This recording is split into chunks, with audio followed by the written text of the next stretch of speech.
भीम। एक समय की बात, जय भीम।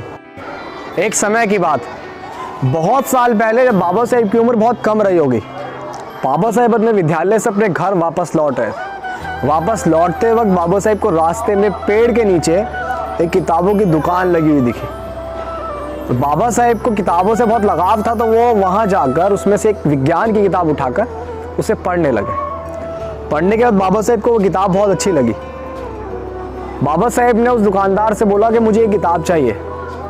दुकानदार ने जवाब दिया कि फ्री की नहीं मिलती है किताब, पैसे लगते हैं। बाबा साहेब ने बोला मेरे पास तो किताब है नहीं। तो बड़े गुस्से में उस व्यक्ति ने बाबा साहेब से वो किताब छीन ली, झट से छीन के अपने पास रख ली कि जा यहाँ से।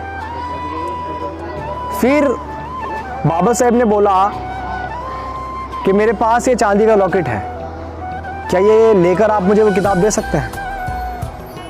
उस दुकानदार ने देखा चांदी का लॉकेट तो उसका तो मूल्य ज़्यादा था, किताब का कम था, लेकिन बाबा साहेब की नज़र में वो किताब ज़्यादा महत्वपूर्ण थी, उस लॉकेट से ज़्यादा, उस चांदी के लॉकेट से ज़्यादा। बाबा साहेब ने वो लॉकेट देकर वो किताब ले ली और बाबा साहेब वहाँ से अपने घर की ओर चल पड़े। घर आकर बाबा साहेब ने उस किताब को अलमारी में रखना चाहा, लेकिन अलमारी बहुत गंदी थी। तो बाबा साहेब ने जो टी शर्ट या कुर्ता जो पहना हुआ था, बाबा साहेब ने वो कुर्ता उतार कर उस अलमारी की धूल साफ करके वहाँ पे वो किताब रख दी। और कुछ देर बाद उसी कमरे में उनकी माताजी आती हैं और उनकी माँ देखती है कि अलमारी में किताब रखी हुई है जो कभी नहीं थी उस घर में उस दिन से पहले। तो माँ ने पूछा कि भीमा ये किताब कहाँ से आई? तो बाबा साहेब ने बोला कि मैं खरीद के लाया हूँ। माँ ने बोला तेरे पास पैसे कहाँ से आए? मैंने तुझे पैसे तो दिए नहीं खरीदने के लिए। तो बाबा साहेब ने बताया कि माँ वो जो चांदी का लॉकेट हमें बुआ ने दिया था ना, मैंने वो चांदी का लॉकेट उसको देकर वो किताब खरीद ली। माँ जो है बड़े गुस्से में हो गई कि तूने वो चांदी का लॉकेट देकर किताब खरीद ली, वो बहुत महंगा था।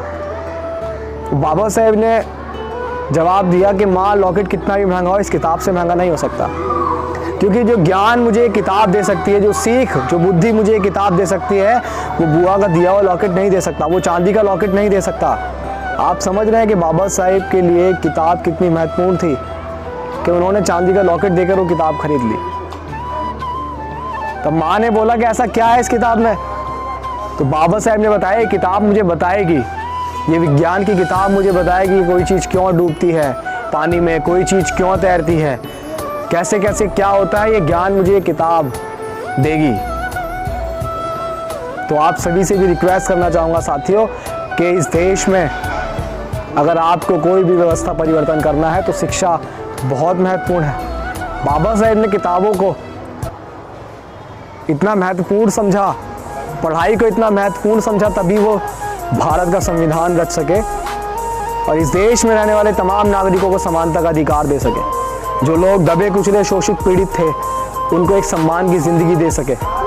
अगर बाबा साहेब भी पढ़ाई को छोड़ देते या उसका कोई मूल्य ना समझते तो शायद आज हम आप एकता के साथ, समानता के साथ और मान सम्मान स्वाभिमान के साथ ये ज़िंदगी नहीं जी रहे होते। साथी, पढ़ाई के मूल्य को समझिए, शिक्षा की महत्वता को समझिए, शिक्षा कितनी महत्वपूर्ण है जीवन में। जय भीम।